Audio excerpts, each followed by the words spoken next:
আসসালামু আলাইকুম ওয়া রাহমাতুল্লাহ। আজকে আমরা শুরু করতে চলেছি সহজ কোরআন শিক্ষা ক্লাসের দ্বিতীয় ক্লাস। আজকে আমরা শিখব হরকত। হরকত কাকে বলে, কত প্রকার, কি কি। হরকত মূলত এক জবর এক যে এক পেশকে হরকত বলা হয়।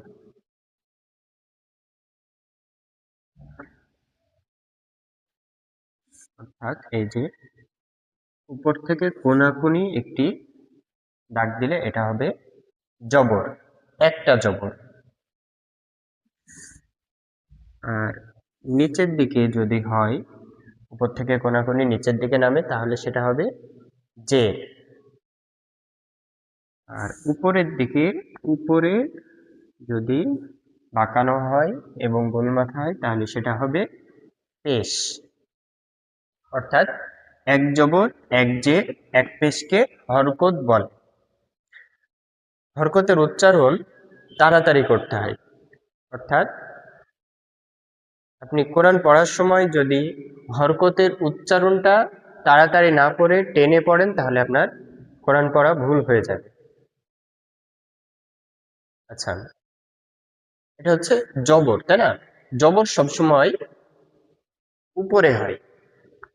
যে সমস্ত হরফগুলো আছে আরবিতে, হরফগুলোর উপরে হয় হচ্ছে জবর, নিচে হয় যে, উপরে হয় পেশ। আচ্ছা, আমরা উদাহরণস্বরূপ লিখে দেখি।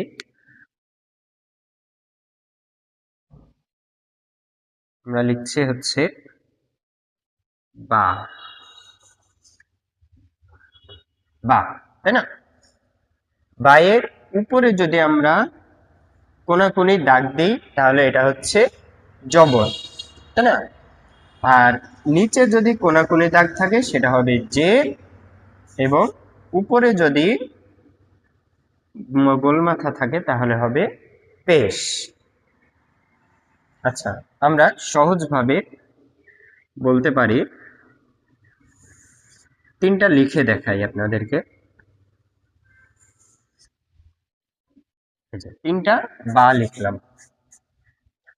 যদি উপরে থাকে তাহলে কি হবে বলেন তো? জবর। নিচে থাকলে জের, উপরে ঘোরানো থাকলে পেশ। অর্থাৎ এক জবর এক জের এক পেশ, তাই না? এই এক জবর এক জের এক পেশের পড়াটাই হচ্ছে হরকতের পড়া। হরকত তাড়াতাড়ি পড়তে হয়। আচ্ছা, জবর, তাই না? জবরের উচ্চারণটা হচ্ছে আমাদের বাংলায় আকারের মতো। কিসের মতো? আকারের মতো। 8টি হরফে অকার হয়। জবরের উচ্চারণ কিসের মতো? আকারের মতো। 8টি হরফে অকার হয়।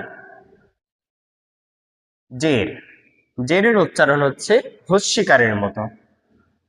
আচ্ছা, জবরের উচ্চারণ হচ্ছে বাংলা আকারের মতো, তবে 8টি হরফে অকার হয়।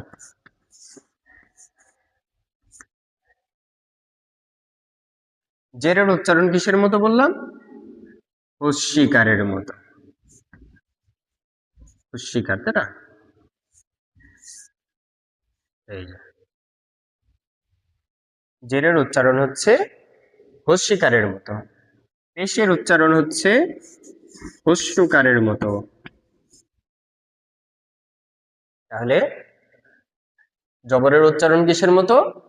আকারের মতো। 8টি হরফে আবার অকার হয়। জেরের উচ্চারণ হস্যিকারের মতো, পেশের উচ্চারণ হস্যকারের মতো।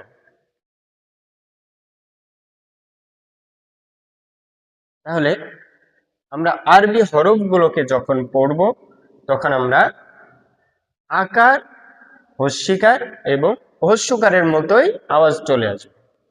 দেখেন, এটা কি বা, তাই না? বায়ের উপর জবর হয়েছে, তাহলে বা কি হলো? বা জবর বা, বা জবর বা, বা যে বি, এই যে হস্যকারের মতো হচ্ছে বি, বা পেশ বু, হস্যকারের মতো হচ্ছে। এরকম ভাবে প্রত্যেকটা হরফই আপনার আকার, হস্যিকার এবং হস্যকার দিয়ে হবে হরকত গুলো।